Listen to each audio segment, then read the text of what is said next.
Okay, any questions from this morning? Any missing blanks from this morning?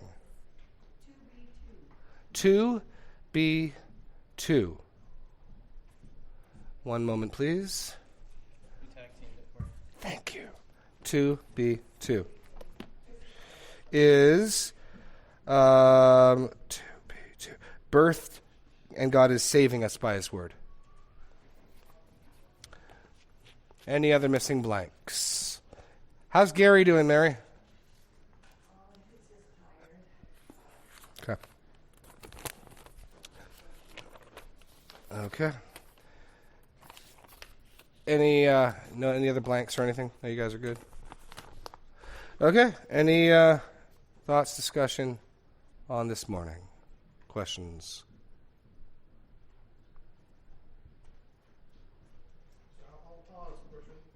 You need a microphone. I got a text from one of the 5 people who listened to this thanking me for being vigilant on the microphone. Ethan Shetler. Thanks. Here's a shout out to Ethan. Ethan Shetler, you're doing it for him. So the key word that you kind of hit on was no on a lot of those passages. Is that kind of a mild swipe at the Gnostics for back then, or is that too early for the Gnostics yet? What do you mean? What, key passage is no? Yeah, to know, like no, my beloved brothers, that the anger of manism. It could be. It could be. So JP's asked about Gnostics. The Greek word for knowledge is gnosis, and there were some of the earliest heresies we can identify in Scripture are what came to be termed Gnostic. And there are lots of different varieties. They're kind of mystery religions. We see a lot of evidence to this, certainly in 1 John. 1 John clearly is pushing back against some version of like Platonic dualism creeping into the church. And what was common to Gnosticism was sort of secret, inner track, upper level learning. And so is that you might know this. Could that be pushing back against? Conceivably, I don't see much in James that would suggest that yet. It's certainly, anytime we're called to know things, it's going to push back against various things, even in today's day and age, right? How can you know what it means? Well, James wants me to know something. So, yeah, John is way more into, well, and a specific flavor of Gnosticism, right? Because, so Platonic dualism, Plato broke all of reality into the noumenal world, the world of the thought and the mind, and the physical world. And the physical world was flawed and broken. And has anyone, like were you in college, you ever hear about the Plato's cave, the shadows on the cave? And so Plato basically viewed this as the shadow world. This is the broken, fallen world. So Plato would ask questions like, it sounds really clever. Like, what's the essence of chairness? How is it that you know what a chair is when you see it? Because chairs can look totally differently. And Plato's answer is there's an idealized, perfect chair conceptually, and all chairs that you and I see approach to varying degrees the essence of chairness. That's what's going on. He also didn't believe we learned stuff, we remembered stuff. That's his, anyway. So one of the entailments of that view is the natural material world is bad. Therefore, the people who came with this type of thinking had no problem with Christ being divine. Actually, the earliest heresy was the humanity of Christ. They were fine with him appearing human, looking human, but in their thinking, if he actually became human, he corrupted himself. He was, how could God become human? And so John is pushing back hard on what we've seen with our eyes, heard with our ears, touched with our hands. Chapter 2, anyone who denies that Jesus has come in the flesh is of the Antichrist. That's about as clear as it gets. Now that's a stripe or a flavor of Gnosticism. And Paul references the Epicureanisms and the Stoics in Colossians. So there's various flavors of it. It could be creeping around. Certainly Greek wisdom and thought predates this stuff. Whether or not it's crept into the church and mingled into some attempts at syncretizing Christianity, I don't see much else in James to suggest that. It's possible. It's certainly possible. You want to go any further with that, or? No? Okay. Okay, Renee needs a microphone.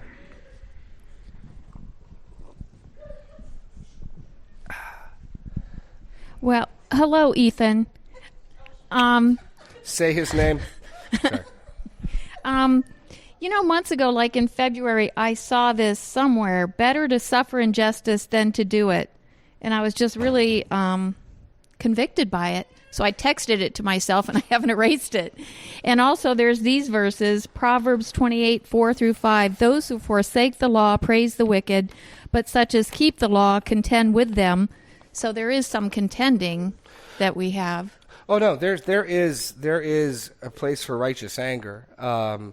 James is purely speaking about the anger of man. Yes. And what can even be tough is our hearts are so wicked. I can even have a cause for righteous anger, and still some of my own anger creep in and color it. So I'm assuming we all know the type of anger that's not right. No, Jesus got angry. God's people need to be angry at times. We need to reflect God's heart. One of the best ways to distinguish, I had a note in my outline, how do you tell the difference, is what am I really concerned about? So for Jesus, it's zeal for your house has consumed me, right? It's who's the missionary to the Chinese? Hudson Taylor? He comes out of the temple, the pagan temple, and he says, I cannot abide to live while Christ is so dishonored. I mean, that's zeal for God. And yet there can be subtle things in, I'm not going to let you take advantage of me. I'm not going to let you think you push one over on me. I'm not going to, and it's King. So the question is, am I worried about King Jesus or King Jeremy? His kingdom or my kingdom? His will being done on earth or my will being done on earth? And so, no, absolutely. There's a place for that. I'm not for a second suggesting that isn't the case, but I still would, in my own experience, most of my anger, the overwhelming majority of my anger, is corrupt. And my wife every now and then will ask me, she can actually say this not snottily. Jeremy, are you concerned and indignant for the righteousness of God and his glory and my sanctification, or because you're not getting your way? And what? Usually say something more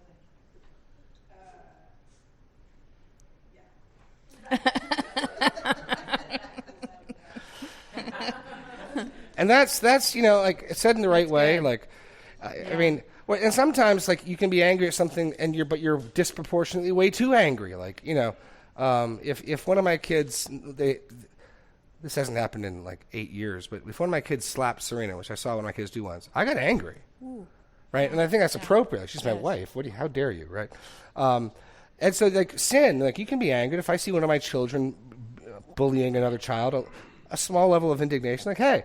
Now, if I fly into a rage, even though there's legitimate transgression and wrongdoing, and even though there could be a legitimate room for how dare you treat your sister that way, young man?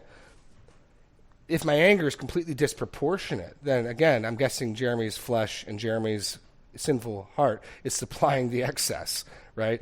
And then I tell myself, no, I'm just standing up for the cause of the righteous. I mean, we got to be really careful with our anger, because even when we've got legitimate grounds, we can be infused with our own sinfulness. But no, not all anger is wrong, which is why this even says be slow to anger, right? In Ephesians, be angry and do not sin. Absolutely. So there is such a delicate balance. You're right, and it's typically not 100% righteous. Yeah. But I guess what I hear you saying is that it is okay to, I'm thinking of people who, there's so much anger these days, so much anger in this world.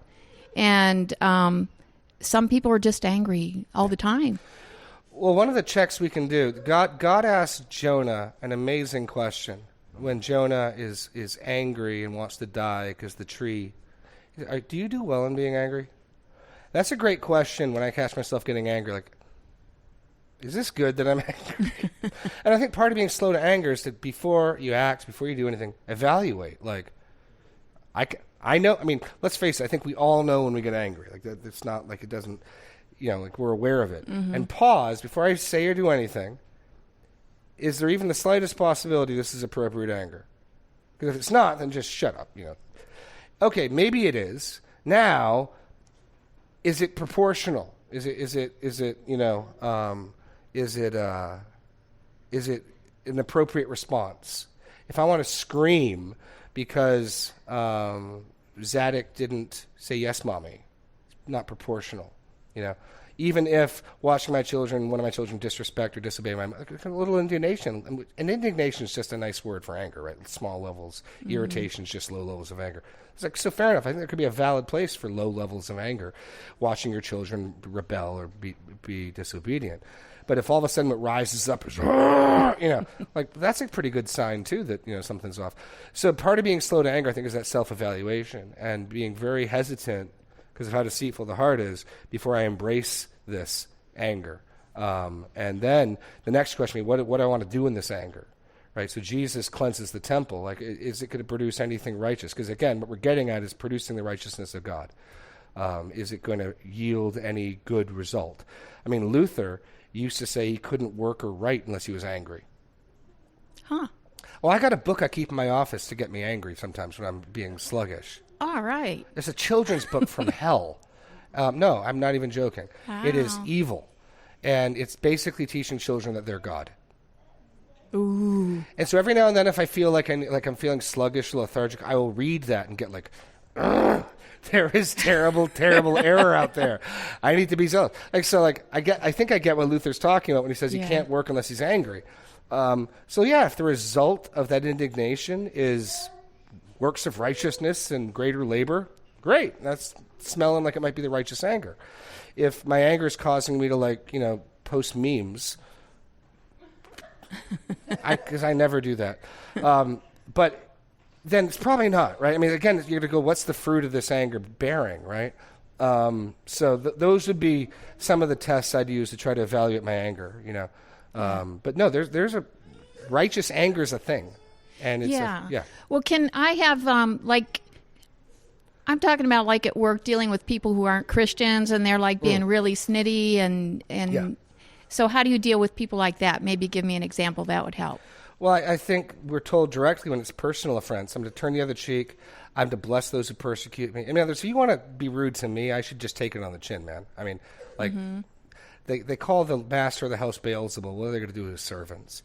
I mean, certainly if I can avoid it, like if I can go to the checkout line that doesn't have the person being rude to me, sure. I mean, I'm not a masochist, but okay, who am I? There's nothing. I mean, I'll quote Russell Moore. Dude, someone was giving me a hard time saying rude things about him. Like, dude, I sing worse things about myself on Sunday than you're saying. Like, I know I'm far worse than anything you can say about me, right?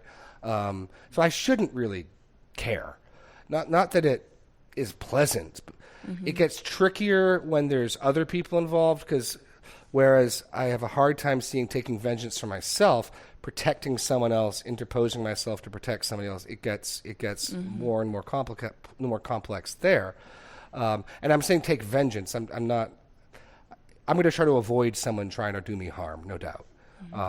And so it gets more and more tricksy. If somebody at work is berating other people, it can get more and more. But the simplest, Jesus read the Sermon on the Mount, general broad teaching to everyone. Turn the other cheek to those who curse you and revile you. Bless them. To one who wants to take your cloak, don't withhold your coat or garment as well. They want you to go 1 mile, go 2 miles. Like that should be like default position. And then as further complications arise, we can tweak that. But that should sort of be like the starting point. I mean, that's just Jesus teaching to the crowds, right? I'll give you another one. Go to Titus 2 or 3. Titus 3. This is just another broad, and again, are there exceptions? Certainly. But this is broad, middle-of-the-road Christian character, okay? This is default, I would say, the default position, and then we would have to reason our way to, no, this is one of the exceptions. Titus chapter 3. So this is what Paul wants Titus to remind all the Cretan churches. Remind them to be submissive to rulers and authorities, to be obedient, to be ready for every good work, to speak evil of no one, to avoid quarreling, to be gentle, to show perfect courtesy towards all people. Now, is there a time to sharply rebuke? Yeah, there can be. But I would say this is kind of default position. And then, okay, if this is one of the exceptions, if this is one of the times to, you whitewashed tomb, God will strike you. Although Peter repented of saying that when he found out who he was talking to, right? But I mean, but this should be vanilla Christianity. This should be like the status quo. And yeah, other factors can make things get more complex. But that seems right in line with the Sermon on the Mount, right in line with plenty of other stuff. And the Roman emperors who they're under, and people can argue whether Domitian, how do you say? Zeb, how do you say the name Domitian? Domitian? Yes, Domitian. Or whether it was, some are going to argue Domitian was in ruling. If it was him, it would be way more lenient than Nero. I tend to think Nero, when Paul's writing, is ruling, but I couldn't prove that. But regardless, the Roman Caesars were not, compared to anything we're under, we're a lot more autocrats and did what they wanted. And yeah, there totally are exceptions. But this seems to be like the general set default. I could say more on that, but we're told to live quiet lives with our hands if we can. I mean, the preaching of the gospel is going to create a stir, and dealing with some of those things is going to be polarizing. But the general default seems to be Christians should just try to be good citizens, good neighbors, good husbands, good wives, live quiet lives. If people want to ask us for the reason, there should be sort of keep your head low, love your neighbor, love God. And then there are times where Paul's going to start a riot in Ephesus, like no doubt. But that's what's peppered in there. So, no problem. Serena. Oh, dear.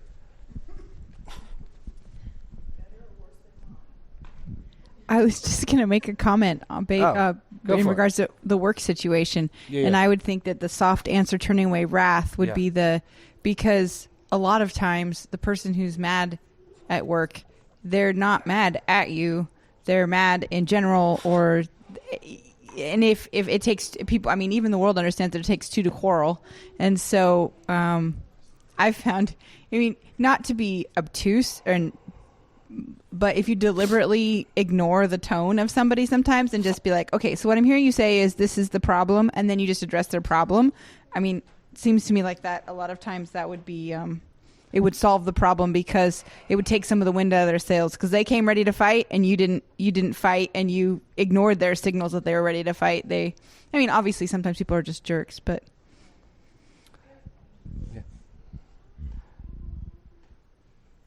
Jeremy. Who's Jeremy? Oh, it's Jeremy. Mr. Sweet. Yes. OJ. So I don't really have a question. I just have an observation in my life. But I find that what causes me the most anger is when I greatly value peace. Which I think is a good biblical direction. But when peace is broken, even in a way where there's sin involved, I'm not upset about the sin. I'm not upset about, God's glory being tarnished. I'm upset that we had peace and now we don't have peace. And so now I'm angry.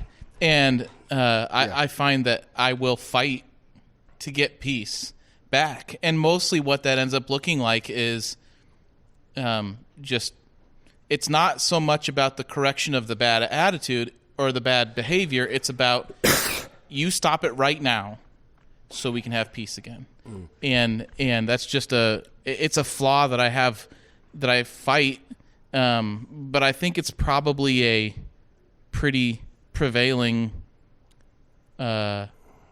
it's certainly prevailing in my life. I wouldn't be surprised if it's something that other people deal with as well. Oh, I think the besetting temptation for parents is to punt when we should be discipling and correcting our kids. So, like, two of my kids are quarreling. Can you guys play nicely together? Right? Go outside. Yeah. Pretty soon I'm going to have to parent here, And no, absolutely, because it takes effort. And so I had this nice night planned of what I was going to do, and I was going to read this or watch this, and now I'm going to have to parent, turns out, no, parent, absolutely. I think that's for many, if not all parents, the temptation is to just, and to begrudge that, like, you flip it around, right? So This is an opportunity to disciple my child in the fear and instruction of the Lord. This is an opportunity for me to remind them of who the living God is and what he requires and how right. Like, what an honor and a privilege I get to be his emissary. Instead, it's like, man, I thought I was going to watch this episode. Like, we'll put a movie on. We will put a movie. No, we'll put a movie. We'll just try to watch an episode of a show. And these kids know that. And they'll come down one at a time with stupid reasons. We in our house, because our kids will eat fruit like locusts, they get to have one piece of fruit a day. They flip that around so they have a right to. Like, I've had kids get up at 11 at night. We put them to bed at 8. Can I have my one piece of fruit for the day?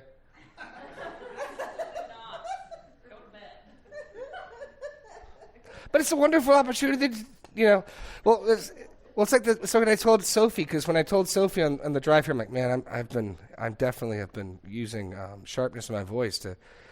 She's like, it's okay, Dad, I forgive you because we're probably being naughty. I'm like, oh no, we're probably both wrong. And what I need to do is control my spirit and then like instruct and discipline you. It's like, oh, well in that case you can just bark at me. I'd rather. Yeah. So, no, I mean, one of the things that has stuck with me is loving people and ministering to people, whether it's the ministry of teaching, instruction, discipline, correction. It's messy. I mean, it's the parable of the Good Samaritan is such a wonderful example. The priest and the Levite who don't love, and I don't think there's a middle ground. I think they hate. This is one of the reasons you've heard me say is why hating isn't I want you to die. Hating is I just can't be bothered with you. That guy's covered in blood, and I got somewhere to go, and I'm a priest, and I'm probably needed at the temple, and I might become ceremonially unclean, and it's just someone else can deal with it. And so here's this beaten up guy on the side of the road, and it's going to be messy, and it's going to be hard, and it's going to be unpleasant dealing with him. That's what, loving people usually does mean that, And so, loving my kids is going to mean figuring out, okay, what's going on, and trying to sort the thing out and figure out who's done what and why they've done it. And that's what God's called me to do. And yet I begrudge it, and yet I rely ever long on his fatherly patience with me. Father, I've messed up again. And I'm glad he doesn't bark at me, right? He's mindful of my frame. We're but dust. And yes, he disciplines me, but he disciplines us for our good, and Hebrews 12 and all that. And so, I'm ranting. Sorry, Jeremy, I'm ranting on what you were saying, but amen. That's the challenge of parenting is that I'm doing a bad job as a parent. When I'm just like, you guys just figure it out yourself. Who had it first? And leave me alone, basically. I don't want to parent right now. You even get good at explaining it away, saying, well, they have to learn eventually how to solve their own battles. Oh, yeah. So I'm just going to let them think about it. Although we do have a rule in our house that you can't come to mommy and daddy unless you first address the person. I mean, unless it's something like, they just hit me with a stick. I mean, but the mom, dad, Zadok, hold on. Did you talk to Zadok about it first? No? Then why are you telling me? And if you go talk to him, and if he ignores you, and he doesn't listen to you, come get me, and I will jump in. But that's getting back to even biblical principles. Like, this is your brother. You should be able to, please stop doing that, or whatever, And so that helps, because, well, hold on. Have you talked to him yet? Yeah, nicely? Right. So that helps. I mean, that it's not like you have to jump in the fray and everything, but yeah, it's we got all sorts of excuses to do stuff like that. That's always the challenge, and it's the challenge in ministry too. There are people I know. If I try to go and talk to somebody, this is going to take a long time and be a mess. And then I got to remember. So I mean, this is where the Good Samaritan has been blazed into my mind. Okay, so I'm going to be a Levite and walk by. I go, okay. But yeah, make no point. Relationships and loving people is messy, hard, ugly work much of the time. Yes, Sarah.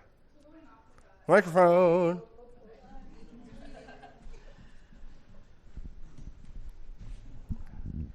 So there's times that you're angry at someone that you don't actually have the responsibility to discipline or disciple. So like in the workplace, for example, if there's someone that you're interacting with regularly who is stealing peace and making you mad, and how do you interact with that person and deal with the problem in a way that is loving and respectful to that person? Two-pronged response. The first is guarding your own heart from bitterness. And so Jesus, I think it's hard to be angry at someone you're praying for. It's hard to be angry at somebody you're blessing. And so Jesus' instruction is to bless those who persecute you and sorely use you. Don't curse them, bless them, pray for them, pray for your enemies, right? So I think that's just as important for them as it is for my own heart. I think Mark Twain said, anger is like an acid that does more damage to the vessel it's stored in than what it's poured upon, or bitterness. I'm mangling it, but you get the idea, right? And so guarding my own heart from bitterness. I mean, reminding myself there, especially with unbelievers, like, oh no, the Canaanites are being Canaanites. The godless are being godless. I mean, it doesn't make it any more pleasant. It should remove some of the shock and some of the, I can't believe someone would. Well, what'd you expect? We live in a sin-cursed, fallen world. It doesn't make unrighteousness pleasant, but it should remove some of the shock, surprise, and chagrin. You're praying for them. Then the Proverbs have a lot to say about a gentle answer turns away wrath and overcoming evil with good. Go to Romans 12, where we're told Romans 12 would be what I'd say. So the first would just be guarding your own heart from bitterness and anger and resentment and all of that. And then coming up with just trying different ways to overcome evil with good. So in Romans 12, we'll pick it up in verse 14. Well, let's pick it up in 9, the start of the section. Let love be genuine. Abhor what is evil, hold fast to what is good. Love one another with brotherly affection. Outdo one another in showing honor. Do not be slothful in zeal. Be fervent in spirit. Serve the Lord. Rejoice in hope. Be patient in tribulation. Be constant in prayer. Contribute to the needs of the saints and seek to show hospitality. Bless those who persecute you. Bless and do not curse them. Rejoice with those who rejoice, weep with those who weep, live in harmony with one another. Do not be haughty, but associate with the lowly. Never be wise in your own sight. Repay no one evil for evil, but give thought to do what is honorable in the sight of all. If possible, as far as it depends on you, live at peace with all. Is there anything I can do to make this person who's being an unreasonable jerk be at peace with me? As much as it depends on you, whatever it is. So which is different than what your rights are. Like, is there something I can do, some way of serving this person, some way of preferring this person that could make them be at peace with me? I'm looking for that if I can, right? As opposed to, why should I have to change? They're the jerk. Then, beloved, never avenge yourselves, but leave it to the wrath of God. And literally the Greek is make room for. The picture I have in my head is you're standing in front of this like howitzer cannon of God's wrath and anger. And you got a little like pea shooter or slingshot, but you're blocking the cannon. The Greek is make way for, get out of the way for God's wrath. I will frequently tell people I'm counseling, you can fight for you or God can fight for you, but you don't get both. So pick. Beloved, never avenge yourselves, but leave it to the wrath of God. For it is written, vengeance is mine, I will repay, says the Lord. To the contrary, if your enemy is hungry, feed him. If he is thirsty, give him something to drink. For by doing so, you will heap burning coals on his head. Do not be overcome by evil, but overcome evil with good. Just be looking for a way. Lord, show me if there's some way I could help overcome this evil with good. I'm trying to be at peace with this. He makes it clear you might fail, but that's what you're looking for. That's your attitude. You're praying for them. You're not cursing them. You're blessing them. And you're trying to find some way to overcome evil with good. It's a lot easier to say than do, but the Bible does speak pretty directly to it. So, there you go. Other thoughts, questions, complaints?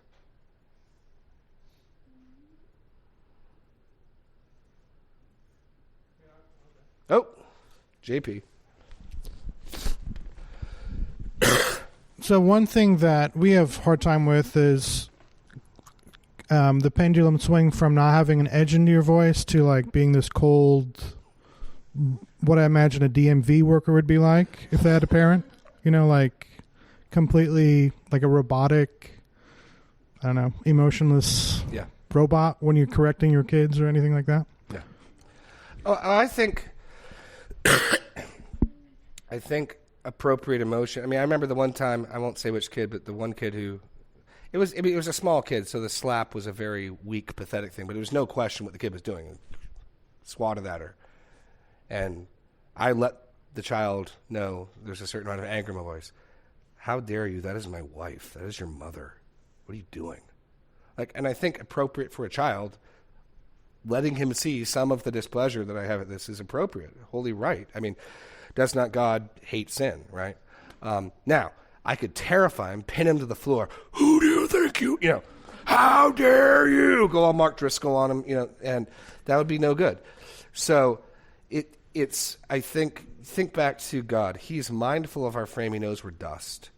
You're measuring and you're metering out what might be. First, so if your indignation is righteous, they really have done something wrong, I think it can be wholly appropriate. You're teaching them something about your father that you're displeased by this. But measuring and metering it out, being mindful of their frame. I remember one time, I'm analytical and I think through things, and I know I'd done wrong. I'd sort of shown some displeasure. My son had done something I thought was foolish, and I didn't speak angrily. And I'm trying to think because my conscience is bothering me. And what I did is I poured out scorn on him, like I would potentially might be appropriate to an adult.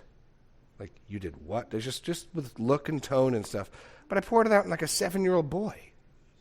Completely inappropriate. But I had to think, I didn't speak in anger, and I wasn't harsh in my, what was it? No, he felt, you fool, in the way I looked at him, the way I talked to him. When it may have well been appropriate to, that was silly. A small measure of that, right? No, I let weigh on him like a full adult serving of contempt at something that was foolish. But for a 7 or 8-year-old boy, no. That was completely inappropriate. But I had to think through, what did I do? Because it wasn't like I sinned in what I said in regards to, I said something corrupt or I said something wicked. No, I just leveled and let him feel the weight of my contempt at something he did that was foolish. And I let him bear, a heavy dose of it. And, yeah, that's wicked. And then I can ask his forgiveness and deal with it. But so I think modeling after our Heavenly Father, who's mindful that we're dust and mindful of our frame, and measuring things out. And even God gave you a helpmeet to let you know, hey, JP, you're being lifeless, or JP, you need to tone it back a notch or two. Serena and I will talk regularly. I'm sure in most marriages, one parent tends to be a little more, their measurement of what they think is appropriate might be a little more robust than the other. And so my wife is a compliment to me. And so if she's questioning whether I was a little too strong, I should listen to that. I'd be a fool to marry her and then not listen to her.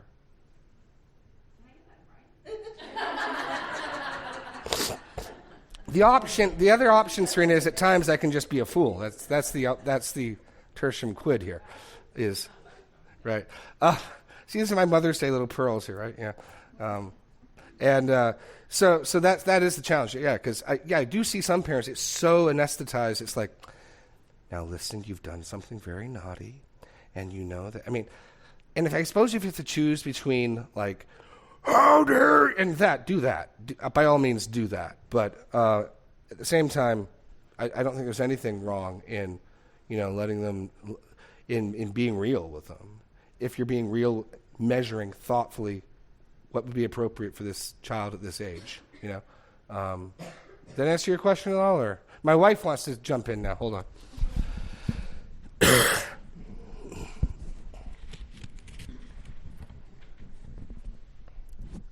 Well, I was going to say there is a tertium quid as well. You can also... That's Latin for third seat. Sorry, we listen to D.A. Carson and we use obscure Latin phrases.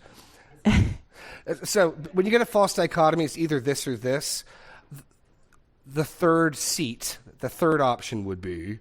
So D.A. Carson always uses foreign words and stuff. A tertium quid. But he said it like 4 times in one message I listened to, and I liked it. I started saying it, and so my wife just said it, and now I got to explain what it means. It means there's a third option. It's not just either. What she's going to say is it's not robot DMV worker or, yelling. There's a third option, which is what, babe? Well, there's a range of options. Oh, You can let the child see how upset you are by pleading with them. Like if they're insisting on being rebellious, you can say, "Look, I really wish you would change your mind because I'm not pleased with having to discipline you for this foolishness, but that's what we're going to have to do here." Or you can say, "Okay, what you did right now, I'm really tempted to be angry. Give me a minute. I'm going to go pray and then I'm going to come back and deal with you." And that actually works pretty well because you're modeling how to deal with your own anger, and they're actually a little bit terrified because they're realizing what they did was so bad that mommy's got to go pray to deal where she deals with it. Then usually you come back and they're like, "Okay, I know what I did. This was wrong and this was wrong. Please forgive me." You're like, "Yes," and we move on. But right. So it doesn't have. You can still have emotion and not have it to be sinfully angry. It could be. Yeah. You could be angry and not sin, I suppose. No, I've definitely had to say, "Yeah, why don't you go up to your room? I'll be up there in a minute." Go up to your room. We'll deal with this. Go now. Okay, and yeah.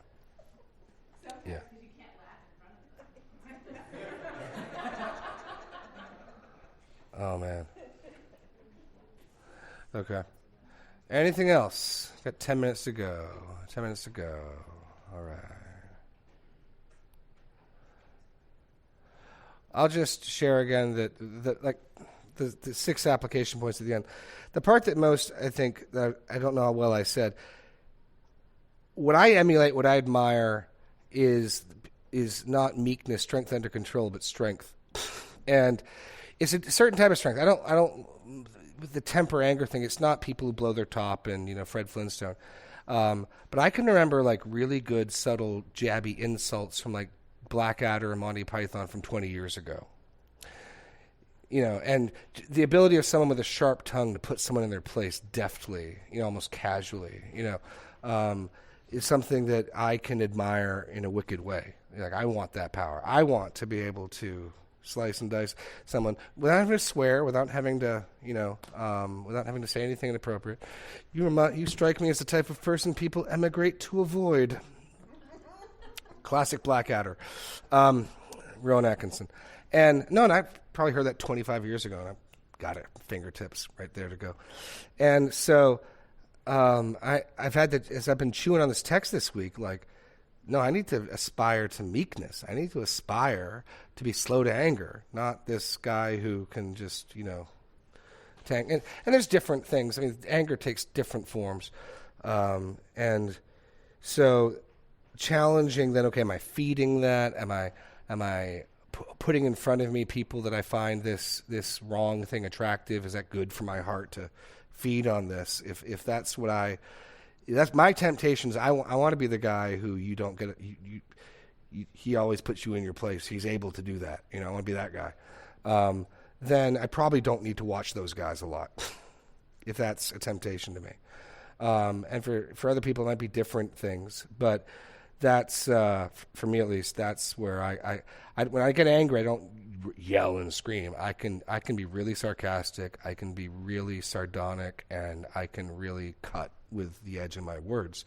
And just something as simple as, "What are you doing?" Just let them know, like, you disgust me right now, right? So just that's what I've been chewing on, and just thinking through, like, okay, if this is something that actually is wicked and something I need to grow in, like, where am I feeding it? And that's what I liked about watching House, right? Gregory House. That man, he had a sharp tongue, right? He was witty and clever, and he was likable. But you never want a verbal repartee with him, right? Oh yeah, and so you're like, oh yeah, that's feeding this thing that I'm supposed to take off and turn from. Okay, that's sort of the catalog I've been doing this week about that type of thing. So, yeah. Anyway, I'll let you go 5 minutes early unless there's any other questions. Can you unpack Cain's legacy versus Adam's? Sure, let's go back to Genesis 4. You got 5 minutes. Genesis 4.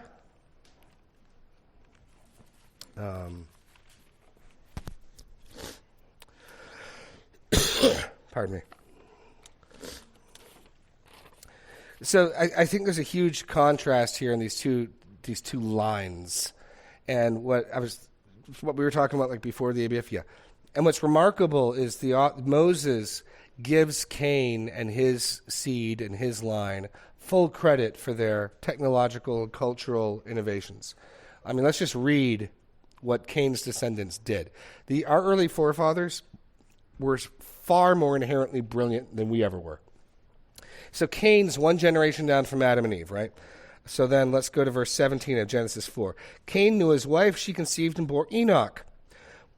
When he built a city, so generation 3 has built a city. Now, city probably isn't like what we think of as a city, but it's more than what had come before. Probably had a wall.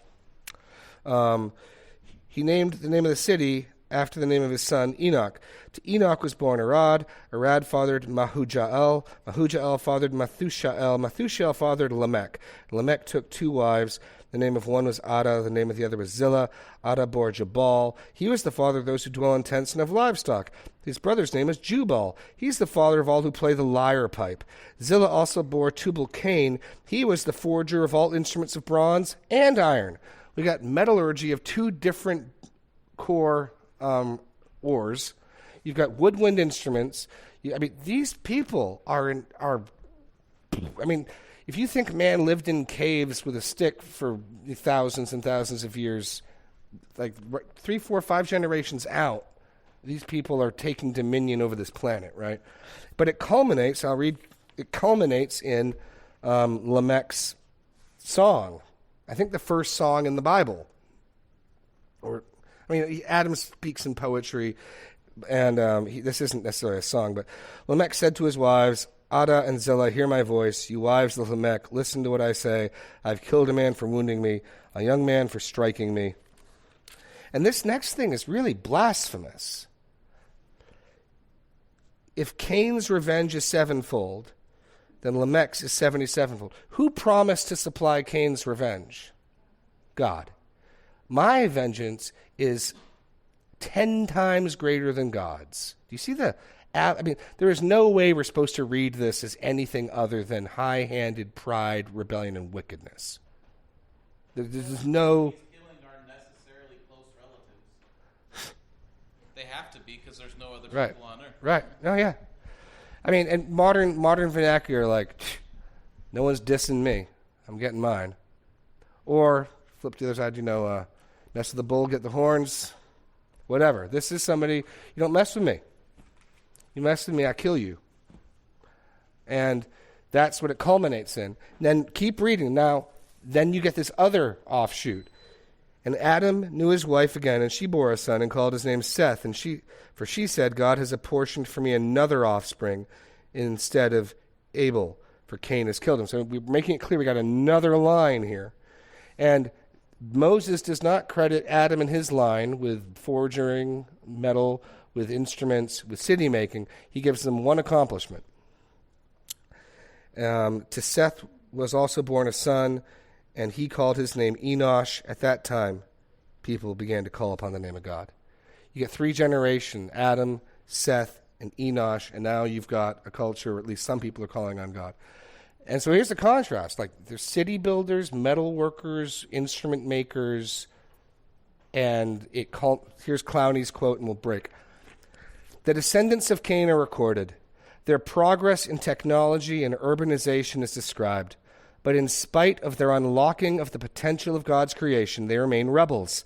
Metallurgy, poetry, and music are all developed, but the fruit of this culture is the hymn of Lamech, the song of the sword, celebrating the threats of the world's first militarist.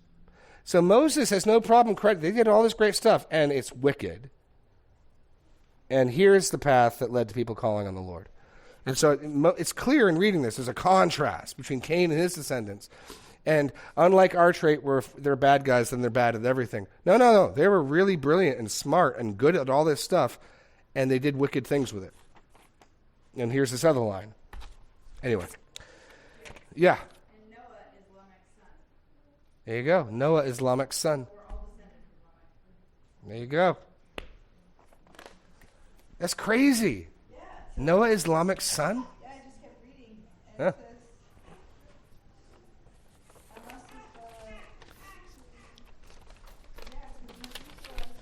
unless We'll figure this out and get back to you. You guys are dismissed. Thank you.